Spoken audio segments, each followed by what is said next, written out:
Hello, नमस्कार दोस्तों। आप सभी का आपके अपने YouTube channel knowledge academy by Rohit sir में स्वागत करता हूं। उम्मीद करता हूं आप सभी स्वस्थ होंगे, अच्छे होंगे और आपकी पढ़ाई लगातार अच्छी चल रही होगी। आज ध्यान दीजिए, ये आरआरबी ग्रुप डी एनटीपीसी के लिए आरआरबी ग्रुप डी और एनटीपीसी के लिए ये क्लास चल रही है। अभी आरआरबी ग्रुप डी के जो प्रीवियस ईयर में क्वेश्चन पूछे गए हैं वो आपको प्रतिदिन 10 क्वेश्चन, 12 क्वेश्चन, 15 क्वेश्चन दिए जा रहे हैं। बीच बीच में आपको एनटीपीसी के भी प्रीवियस ईयर क्वेश्चन मिलने वाले हैं जो विगत वर्षों में पूछे गए हैं।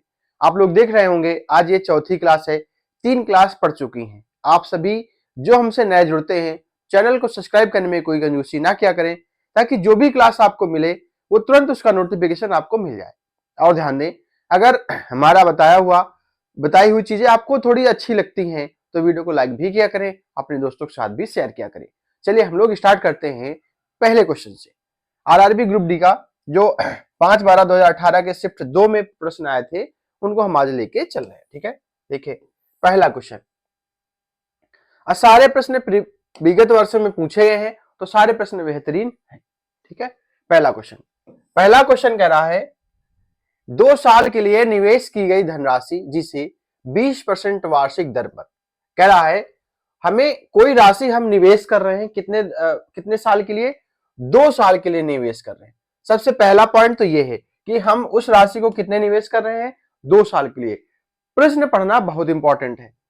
कितना निवेश की गई धनराशि, अभी हमें धनराशि नहीं पता है, जिसे 20% दर, हमें समय पता चल गया 2 साल। ठीक है, और दर कितनी है, आर कितना है 20%। ठीक, वार्षिक दर से वार्षिक आधार पर चक्रवृद्धि ब्याज दिया जाना है।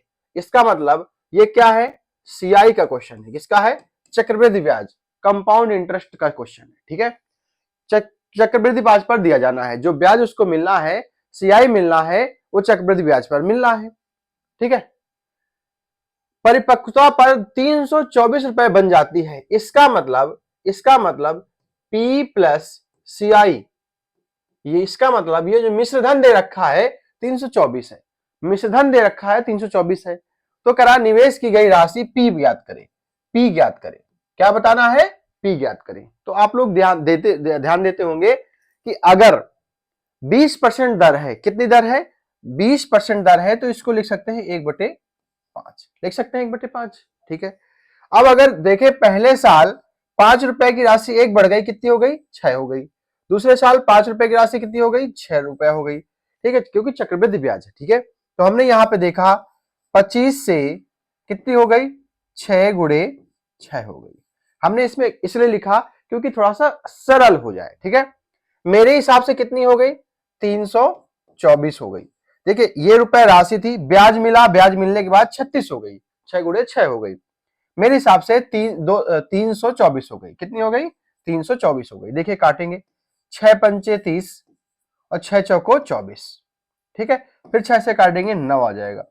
तो राशि क्या रही होगी, पहले 25 गुणे 9 बराबर 225। ये क्या रही होगी, मूल राशि रही होगी 225, और ये आपका आंसर आ गया और आगे बढ़ जाएंगे। ठीक है, अब आप इस प्रश्न को ऐसे भी सॉल्व कर सकते थे कि मान लीजिए राशि क्या रही होगी 100। अब 100 का 20%, पहले साल 20 मिलेगा, दूसरे साल भी 20 मिलेगा, प्लस 20 का 20% की दर से ब्याज मिलेगा, तो 2 रुपया मिलेगा। तो टोटल कितना मिल गया, 42 रुपया ब्याज मिल गया। अब 142 की वैल्यू दे रखी है कितनी, 324। फिर आप इस प्रश्न को निकाल सकते थे। अगला क्वेश्चन, दूसरा नंबर। ठीक है, देखिए 36 पुरुष किसी काम को 24 दिन में कर सकते हैं। अब आप क्या दिमाग लगाएंगे, पहले 36 लोगों को 24 मल्टीप्लाई करेंगे। ठीक है, फिर उसके बाद में इनका 8 दिनों के बाद 4 पुरुष निकल जाते हैं, फिर 36 का 8 दिन का माइनस करेंगे। ये सब मल्टीप्लाई गुणा भाग नहीं करना है। आपको सोचना है कि जब 36 लोग थे तो उनका 24 दिन का काम था। 36 लोग थे, उनका 24 दिन का काम था। ठीक है, मान लिया हमने। इसका मतलब टोटल काम रहा होगा 36 गुणे 24। ठीक, अब 36 लोगों ने 24 दिन 24 दिन में काम कर सकते हैं, तो इसका 36 गुणे 24 उनका पूरा काम है। ठीक है, दोबारा लाइन मैंने बोल दिया गलती से। 8 दिनों के बाद 4 पुरुष काम छोड़कर चले गए। यहीं से प्रश्न खत्म हो जाता है।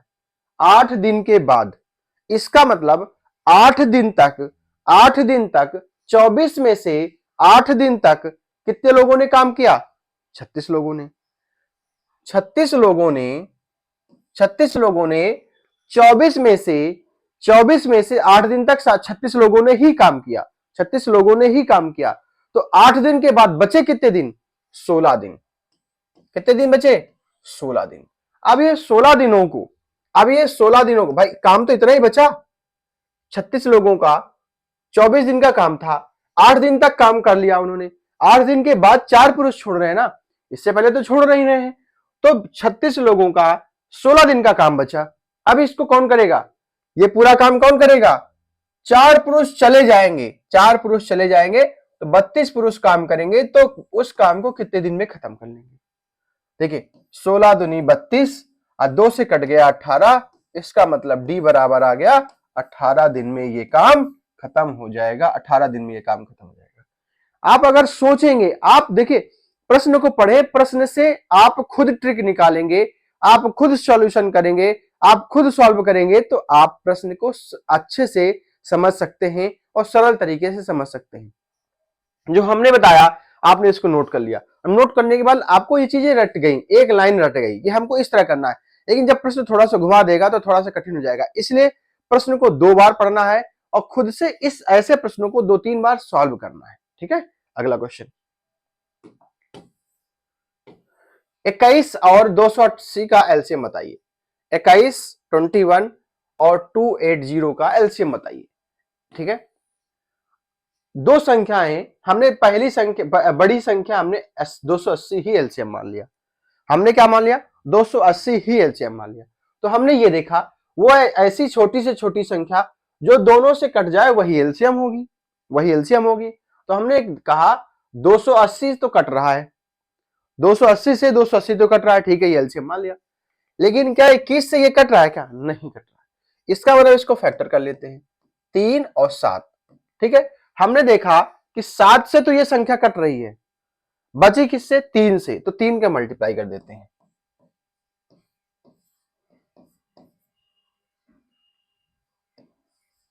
840। तो हमारा एलसीएम क्या हो जाएगा? 840 और आगे बढ़ जाएंगे। खत्म क्वेश्चन। देखिए अगला क्वेश्चन। एक व्यक्ति ने कुछ रुपए, बहुत बढ़िया प्रश्न है। एक व्यक्ति ने कुछ रुपए 3.5 वर्ष के लिए 3.5 वर्ष के लिए 12% की साधारण ब्याज की दर से निवेश किया।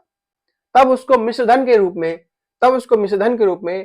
852 रुपए प्राप्त हुए। तो मूल राशि बतानी है, पी ज्ञात करना है।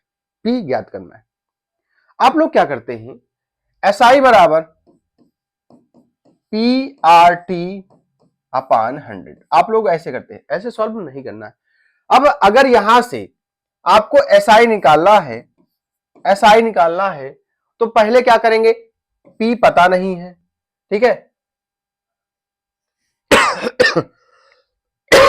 यहां से दर रखेंगे, समय रखेंगे, दर रखेंगे, बटे 100 करेंगे, ठीक है, बटे 100 करेंगे। वहां से पी निकलेगा, सॉरी, फिर यहां से एसआई निकलेगा, एसआई बराबर PRT अपान 100, फिर से रखेंगे। तो प्रश्न थोड़ा सा कठिन हो जाएगा।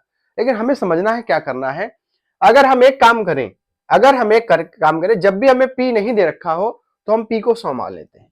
क्या मान लेते हैं? अपने मन से पी को 100 मान लेते हैं। जब पी को 100 मानेंगे तो देखिए 100 से 100 कट जाता है, तो एसआई बराबर हो जाता है RT। एसआई बराबर क्या होता है? RT। और जो मिश्रधन होता है, मिश्रधन बराबर होता है पी, मतलब मूलधन प्लस ब्याज। यही तो होता है। अब देखिए ये प्रश्न खत्म हो जाता है एक लाइन में। अगर आपने 100 माना है तो एसआई बराबर RT। इसका मतलब जब हम राशि को पी मानेंगे, जब हम राशि को 100 मानेंगे, माना पी बराबर 100, जब पी बराबर 100 मानेंगे तो एसआई कितना निकलेगा? R into T. 12 पंचे 60 और 12 तिया 36 और 36 4 40, 2 42, 42.0 इतना मिला। अब एक काम करते हैं, ये क्या दे रखा है? मिश्रधन दे रखा है, मतलब P प्लस SI दे रखा है। 142 बराबर 852 के, 852 के कट जाएगा। एक बराबर कितना आ जाएगा? 6 के। जब एक बराबर 6 के आ जाएगा तो राशि क्या हो जाएगी? 6 गुणे 100 बराबर 600। बताइए यहां तक किसी को कोई दिक्कत? अगर दिक्कत है तो कमेंट बॉक्स में जरूर लिखा करें, आगे प्रश्न आएंगे तो आपको समझाने की पूरी कोशिश की जाएगी। ठीक है, अगर राशि को 100 माना तो एसआई हमको निकल के आ गया 42 रुपया।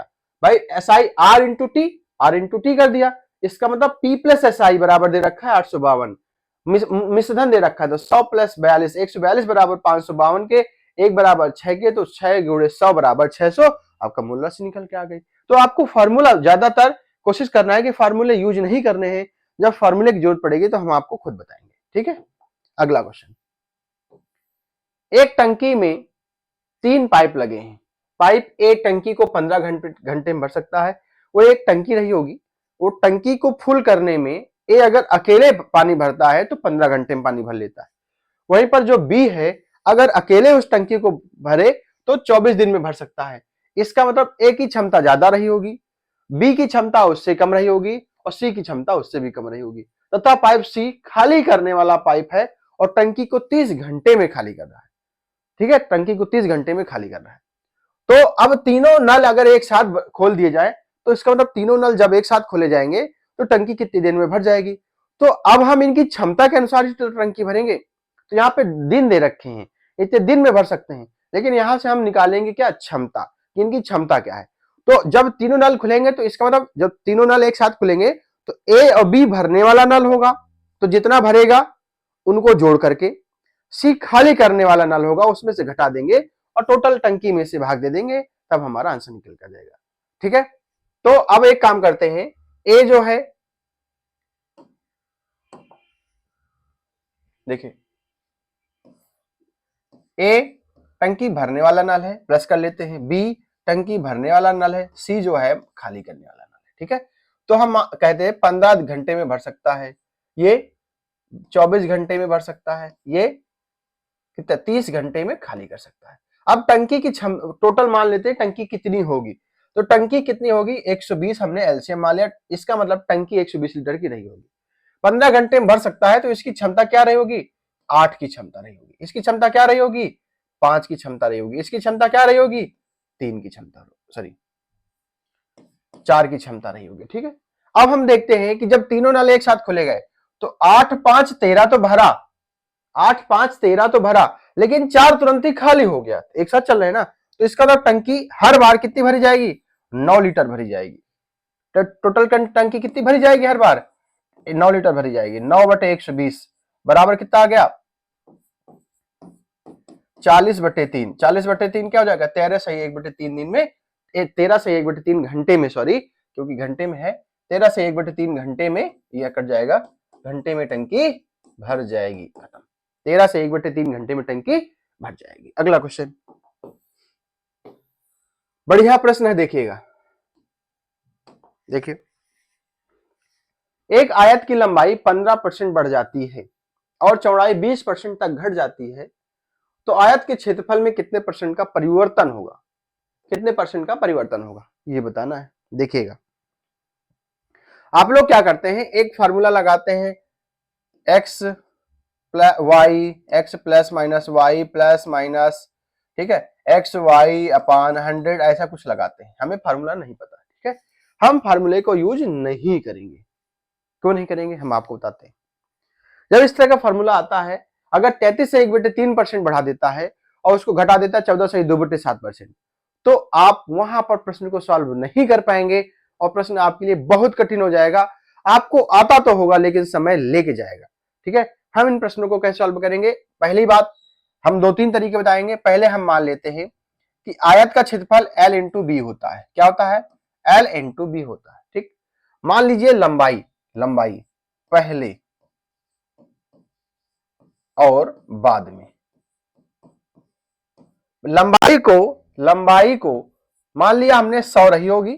ठीक है, अभी 100 से सॉल्व नहीं करेंगे, हम बता रहे हैं आपको, 100 रही होगी, 15% बढ़ जाती है तो बाद में कितनी होगी, 115। ठीक है, 15%, 100 का 15 कितना होता है, 15 ही होता है। चौड़ाई घट गई, चौड़ाई को अगर हम 100 मानेंगे तो 20% घटेगी, 100 का 20 कितना होता है, 20 होता है, तो 80 हो गई। ठीक है, तो क्षेत्रफल पर क्या प्रभाव पड़ेगा, आप क्या करेंगे, L इंटू बी, क्षेत्रफल कितना आ गया, 100 गुणे 100। अब यहां से क्या आ गया क्षेत्रफल, 80 गुणे 115, ठीक है। अब क्या प्रभाव पड़ेगा, तो इससे इसको घटाएंगे तो माइनस की वैल्यू कुछ आ जाएगी, मल्टीप्लाई कर देख लीजिए अपने हिसाब से, और फिर बटे ये करेंगे तो आपको पता चलेगा कि कितने परसेंट की कमी आई। तो जब हम फॉर्मूले का यूज नहीं करेंगे तो हम इसका भी यूज नहीं करेंगे, कठिन हो जाएगा, ठीक है। अब हम क्या करेंगे, ठीक, अब हम क्या करेंगे, ऐसा करना हमें ऐसे ही है, लेकिन ये अगर यहाँ पे काटते तो सेम टू सेम यही चीज आती है। देखिए लंबाई पहले, अब भी पहले क्या है 15% घट जाती है, तो देखिए 15% होता है 3/20। अगर नहीं पता है तो देखिए 15/100 कर देंगे, तो 5 3 15, 5 9 10 20, ठीक है। तो पहले 20 थी, 20 से कितनी हो गई, 23 हो गई, ठीक है। लेकिन चौड़ाई क्या हो जाती है, घट जाती है 20%। 20% होता है 1/5, तो 5 से कितनी हो गई, 4 हो गई। ये क्या हो जाएगी, चौड़ाई, ठीक। अब हम देखते हैं कि ये हमारा घर है, ये दूसरे का घर है। अगर हमारे घर से दूसरे घर में कुछ कट रहा हो तो काट देना चाहिए, तो देखिए कट जाएगा, 4 पंचे 20। तो हमने देखा कि क्षेत्रफल पहले क्या हो रहा था, 25, अब कितना हो रहा है क्षेत्रफल, 23। कितना कमी हो गई, 2 की कमी हो गई, कितने में से, 25 में से, गुणे 100, 25 चौको 100, 4 दूनी 8% की क्या हो गई, कमी हो गई। 8% की क्या हो गई, 8% लेस हो गई। क्षेत्रफल के पर क्या प्रभाव पड़ा, 8% की कमी हो गई। बताइए इसमें कोई समस्या है क्या, आपको ऐसे ही प्रश्न सॉल्व करना है, तो फ्रैक्शन में हो, किसी भी प्रकार से हो, आपका प्रश्न आसान हो जाएगा। हम इसीलिए कहते हैं ये चीजें आपको याद होनी बहुत जरूरी है, ठीक है। अगला क्वेश्चन देखिए, बहुत बढ़िया प्रश्न है। अब इस प्रश्न को, ये हाइट एंड डिस्टेंस का प्रश्न है, ध्यान दीजिएगा, हाइट एंड डिस्टेंस का प्रश्न है, और हम आपको एक लाइन में बताएंगे। आपको tan theta, cot theta, cos theta, कोई थीटा का मान याद करने की जरूरत ही नहीं पड़ेगी। हम आपको बताएंगे इस प्रश्न को कैसे सॉल्व करेंगे, आप देखेंगे जादू जैसा हो जाएगा। क्या हो जाएगा, जादू जैसा हो जाएगा। इसके लिए सबसे पहले आपको यह ध्यान में रखना जरूरी है, ये अगर एक ट्रायंगल है, ठीक है, अगर ये एक त्रिभुज है, अगर ये कोण 60 है और ये कोण 30 है, ठीक है, ये समकोण होता है, तो 60 के सामने की भुजा होती है √3, 30 के सामने की भुजा होती है 1, ठीक। ये आपको याद रखना है। दूसरी चीज क्या याद रखना है, अगर ये कोण 45 है तो ये भी 45 हो जाएगा, क्योंकि त्रिभुज के तीनों कोणों का योग 180 होता है, ये 90 है, तो ये 1, ये 1, ये √2 और ये 2। इतनी चीजें याद रखनी है।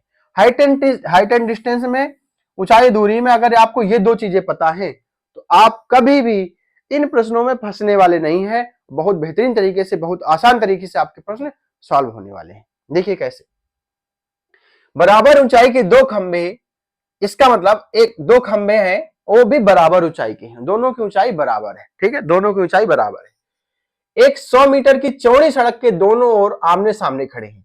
हमने कहा एक ये 100 मीटर की चौड़ी रोड है, कितनी, 100 मीटर की चौड़ी रोड है, एक ये खंभा है और एक ये खंभा है, और दोनों खंभे की ऊंचाई बराबर है, दोनों खंभे की ऊंचाई बराबर है, जितना ये खंभा है उतना ही ये खंभा है, ठीक है।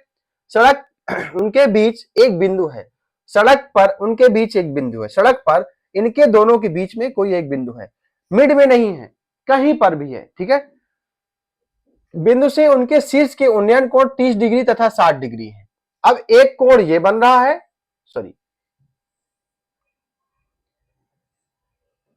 एक कोण ये बन रहा है मान लीजिए, और एक कोण ये बन रहा है।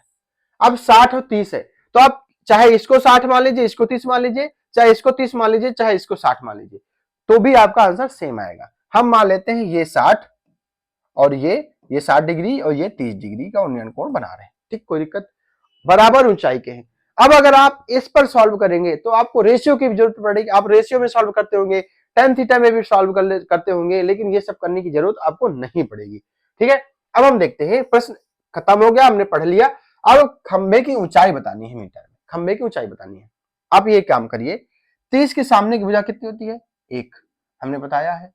तो अगर ये 30 है तो ये कितना हो जाएगा, 60 डिग्री हो जाएगा। तो 60 के सामने की भुजा क्या हो जाएगी, हम इसको क्या कर लेते हैं, यहां से यहां तक की पूरी 100 है, ठीक। अब यहां से यहां तक, यहां से यहां तक ये कितना है, 60 के सामने भुजा हो जाएगी √3, कोई दिक्कत।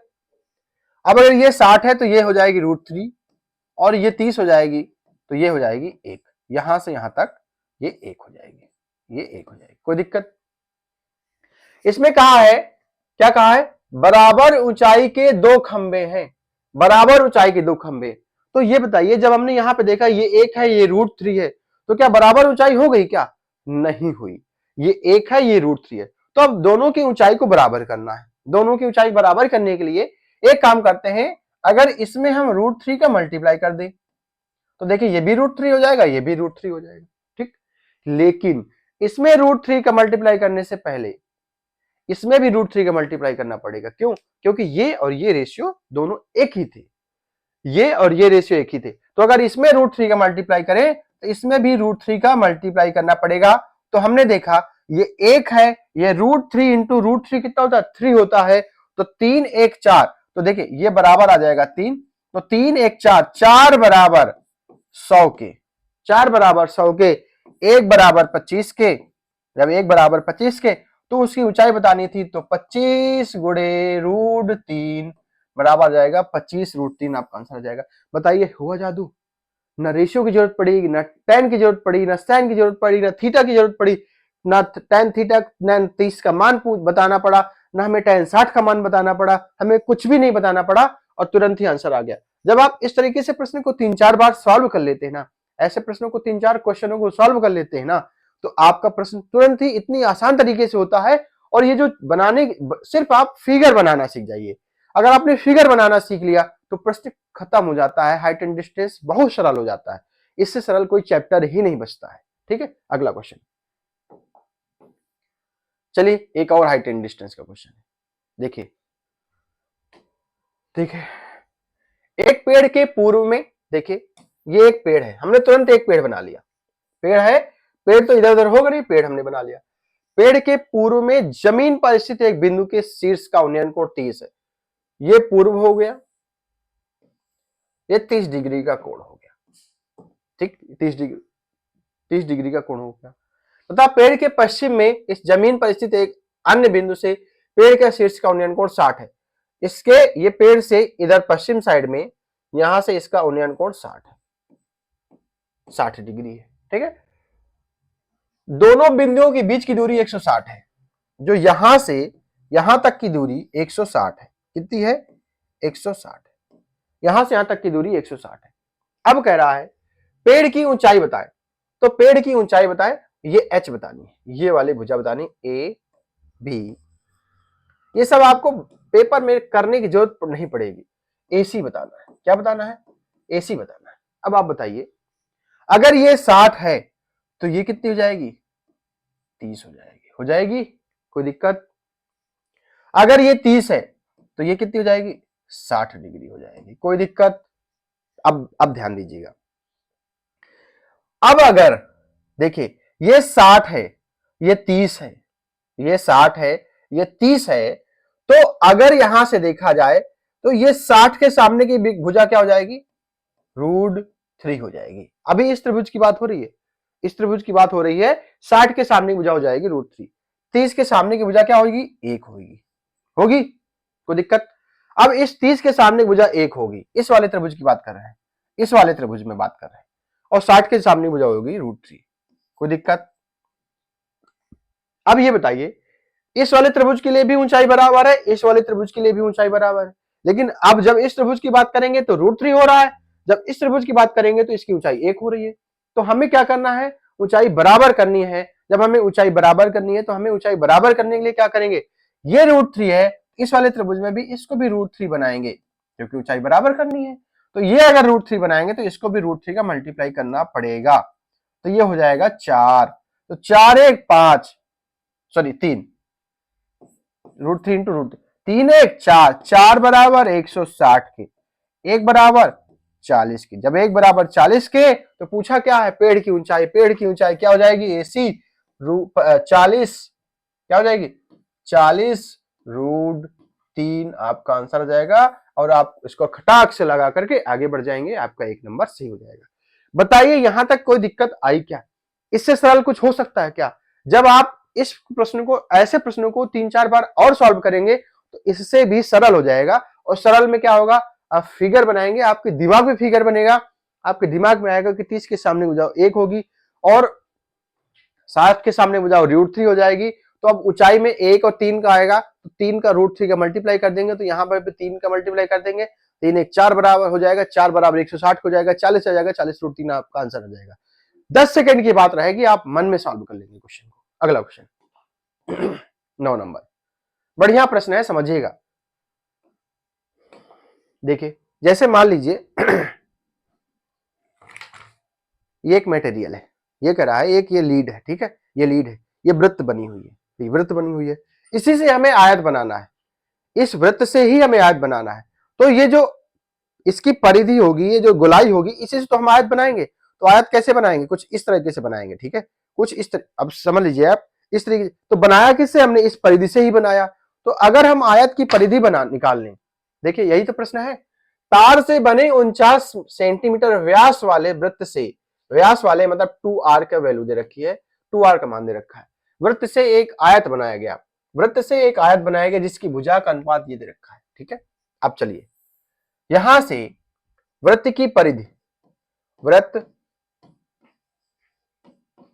की परिधि से ही हम आयत का क्षेत्रफल निकाल सकते हैं, आयत की परिधि निकाल सकते हैं, आयत की परिमाप, मतलब जो वृत्त की परिधि होगी वही आयत का परिमाप होगा, जो वृत्त की परिधि होगी वही आयत का परिमाप होगा। होगा कि नहीं होगा? गोलाई से ही आयत बनाया गया, तो आयत पूरा ऐसे बनाया गया, तो वो क्या होगा? परिमाप बना। क्या बना? परिमाप बना। तो वृत्त की परिधि 2πr बराबर 2l प्लस बी, यही तो है, यही तो है। कोई दिक्कत? कोई दिक्कत नहीं। अब 2r की वैल्यू दे रखी है, 2r की वैल्यू कितनी दे रखी है? 49 गुणे 22/7 बराबर, देखिए 2, l कितना है? 7x प्लस 4x, ठीक। तो यहां से आ जाएगा, आप काट देंगे, 7 4 11, 11 दूनी 22, 22x हो जाएगा। तो ये कट जाएगा, मैं लिख देता हूं फिर से, 2 गुणे 11x बराबर 49 गुणे 22।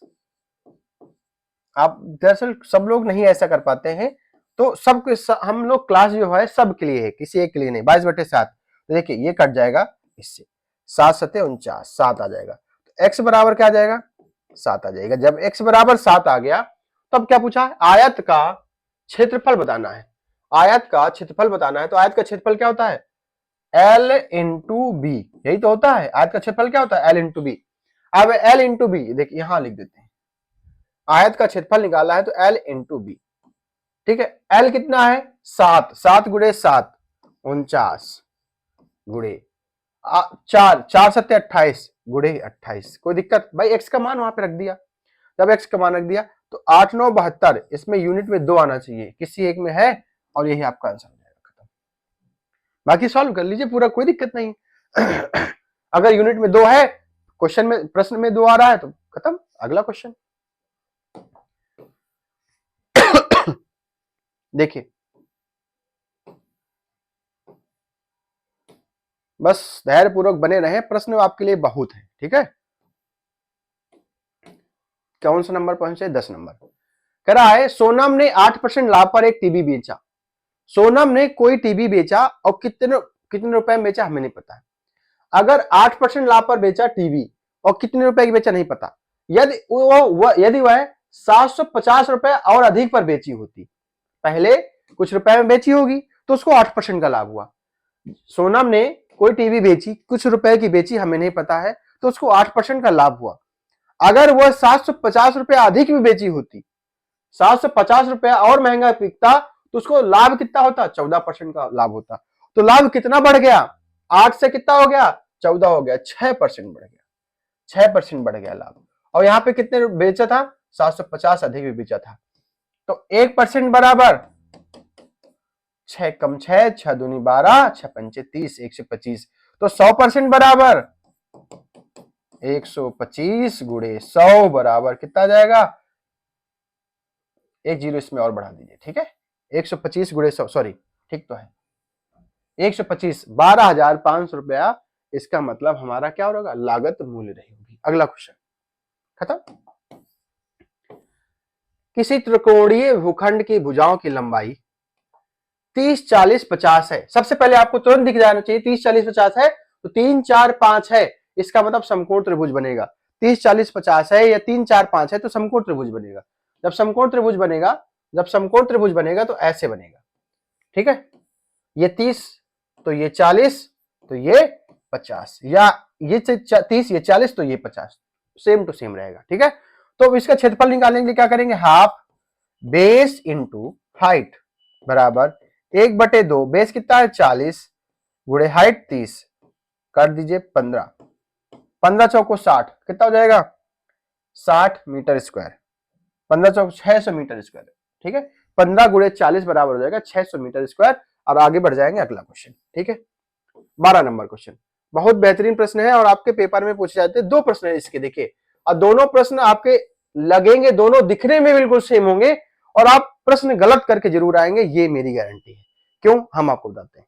देखिए समय हो रहा है लेकिन कोई बात नहीं, थोड़ा समय ज्यादा होना चाहिए आप सभी के लिए। देखिए एक बक्से में 180 रुपए हैं। देखिएगा, ये ध्यान देना है आपको कि एक बक्सा है उसमें 180 रुपए हैं। क्या है, रुपए हैं।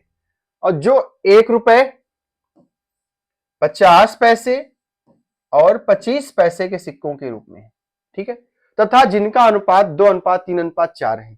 2:3:4 के अनुपात में सिक्के हैं, समझिएगा, सिक्के हैं, ठीक। तो अगर हम सिक्कों से रुपया बना लें, क्योंकि हमें ये जो दे रखा है रुपया दे रखा है, तो हमें रुपया बनाना पड़ेगा। ये अनुपात किसका है, सिक्के का। तो रुपए का अनुपात क्या हो जाएगा, रुपए का अनुपात क्या हो जाएगा, रुपए का अनुपात हो जाएगा 1 रुपए के 2 सिक्के कितने रुपए बन गए, 2 रुपए बन गए। 50 पैसे के 3 सिक्के कितने रुपए बन गए, 1.5 रुपया बन गए। क्या बन गए, 1.5 रुपया बन गए। 25 पैसे के 4 सिक्के कितने बन गए, 1 रुपए बन गए। हमने देखा 2, 1, 3, 1, 4, टोटल कितने रुपए बन गए, 4.5। क्वेश्चन में कितने बन गए, 180, 180 रुपए। 0 से 0 कट गया, 45 दूनी 90, 1 बराबर का आ जाएगा 40 की।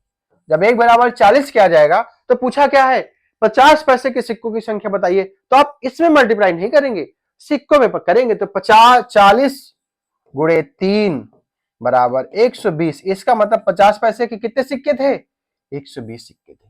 50 पैसे के कितने सिक्के थे, 120 सिक्के थे। अब इस प्रश्न को ध्यान में रखते अगला प्रश्न सॉल्व करेंगे, देखिए कैसे। वैसे तो मैं ये प्रश्न को आपको खुद देने वाला था कि घर से बताइए, कमेंट करके बताइए, लेकिन मैं बता देता हूं। अब यहां पर क्या है, 280 सिक्के हैं, ध्यान दीजिएगा, रुपए नहीं है, सिक्के हैं। और यहां पर 1 रुपए, 50 पैसे और 25 पैसे के कुछ सिक्के हैं, रुपए हैं, ठीक है। उनमें मूल्य का अनुपात, मूल्य मतलब रुपया का अनुपात दे रखा है, सिक्कों का अनुपात नहीं दे रखा है। तो मूल्य का अनुपात 8:4:3 है, 8:4:3। तो अब यहां से सिक्के हैं तो यहां से सिक्के निकालने पड़ेंगे। अब हमें सिक्कों का अनुपात निकालना पड़ेगा क्योंकि वहां पे सिक्के दे रखे हैं। सिक्कों को हम रुपए से बराबर नहीं कर सकते। ध्यान दीजिएगा, 8 रुपए है और 8 रुपए में एक सिक्के, एक रुपए के सिक्के कितने बनेंगे, 8 रुपए में एक रुपए के सिक्के कितने बनेंगे, 8 सिक्के बनेंगे। 4 रुपए में 50 पैसे के कितने सिक्के में देंगे, 4 रुपए हमारे पास है, इसका मतलब 50 पैसे के सिक्के हैं तो कितने सिक्के होंगे, 8 सिक्के होंगे। 25 पैसे के 3 रुपए हैं, 3 रुपए को 25 पैसे में बांटना है। 3 रुपए तो 1 रुपए में 4 सिक्के 25 पैसे के बनेंगे, तो 3 रुपए में 12 सिक्के। तो 12, 8, 20, 8, 28, मेरे हिसाब से 28 सिक्के। क्वेश्चन में 280 सिक्के, 1 बराबर 10 के। जब 1 बराबर 10 के आ गया तो ध्यान दीजिएगा, यहां पर बहुत गलती होती है, यहीं पर बहुत गलती होती है कि आपको कह देगा 50 पैसे की सिक्कों की संख्या बताइए, 50 पैसे के सिक्कों की संख्या बताइए, और यहां पे एक ऑप्शन दे देता 40 सिक्के। क्या देते, 40 सिक्के। तो आप 40 सिक्के लगा देते, क्यों, सॉरी 80 सिक्के दे देता, ठीक तो है, हाँ 40 सिक्के दे देता। तो आप क्या करते, पिछला क्वेश्चन सॉल्व किया था तो 10 गुणे 40 4 किया था और 40 आप इस तरीके से लगे। लेकिन आपको ध्यान देना है 50 पैसे के सिक्के पूछा है तो सिक्कों का अनुपात ये है ना कि ये है।